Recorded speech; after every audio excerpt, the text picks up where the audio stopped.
এক দফা দাবি আদায়ে বিক্ষোভের নগরী ঢাকা। সরকার পতনের এক দফা দাবিতে অসহযোগ আন্দোলনের অংশ হিসেবে রোববার রাজধানীর শাহবাগে অবরোধ করেছেন আন্দোলনকারীরা। সকাল 10:30টার দিকে শাহবাগ মোড় দখল করে বিক্ষোভ শুরু করেন শিক্ষার্থী সহ বিভিন্ন শ্রেণী পেশার মানুষ। এতে শাহবাগের আশেপাশের সড়কে যান চলাচল বন্ধ হয়ে যায়। এ সময় শিক্ষার্থীরা এক দফা দাবি আদায়ে বিভিন্ন স্লোগান দিতে থাকে।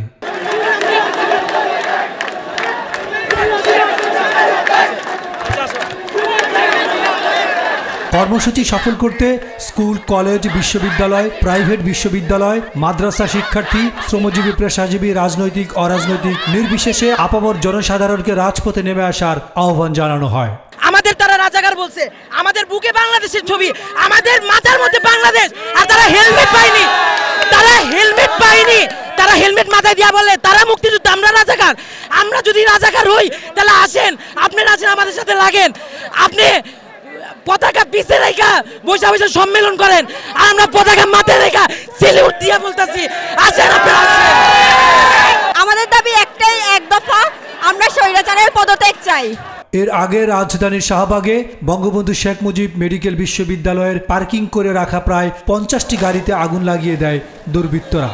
বেলা 11:30টার দিকে গাড়িগুলোতে আগুন দেওয়া হয়। দর্শক, আপনারা দেখতে পাচ্ছেন পেছনে বঙ্গবন্ধু শেখ মুজিব মেডিকেল বিশ্ববিদ্যালয়ে আগুন লাগানো হয়েছে। এখানে এখন আসলে পুরো শাহবাগ এলাকা এখন থমথমে অবস্থা, স্লোগানে মুখরিত। অনির্দিষ্টকালের জন্য যে অসহযোগ আন্দোলনে ডাক দিয়েছে তারই কার্যক্রম তারা এখানে চালিয়ে যাচ্ছে। তারা জানিয়েছেন সাধারণ শিক্ষার্থীরা যতক্ষণ পর্যন্ত সরকার পদত্যাগ না করবে ততক্ষণ পর্যন্ত তারা রাজপথ ছাড়বে না। জানা গেছে হাসপাতালের ভেতরে অবস্থান নেয় ছাত্রলীগের নেতাকর্মীরা আর বাইরে আন্দোলনকারীরা। এক পর্যায়ে দুপক্ষের মধ্যে ধাওয়া পাল্টা ধাওয়ার ঘটনা ঘটে। হাসপাতাল ভবনের নিচতলায় মার্কেটের ভেতর থেকে মোটরসাইকেল বের করে তাতে আগুন ধরিয়ে দেয় দুর্বৃত্তরা। মুহূর্তেই পুরো হাসপাতাল এরিয়ায় ছড়িয়ে পড়ে আগুনের লেলিহান শিখা। ভিতর থেকে ইট পাড়া হয়েছে, ছাত্রলীগের কর্মীরা ভিতরে আগুন জ্বালায় এখন আন্দোলনকারীদের নামে দোষ চাপানোর চেষ্টা করতেছে। অন্যদিকে সকাল 10:30টার দিকে আন্দোলনরত শিক্ষার্থীরা সায়েন্স ল্যাব মোড়ে অবস্থান নিয়ে মিরপুর সংযোগ সড়ক সহ আশেপাশে যান চলাচল বন্ধ করে দেয়। এতে চরম দুর্ভোগে পড়ে অফিসগামী সাধারণ মানুষেরা।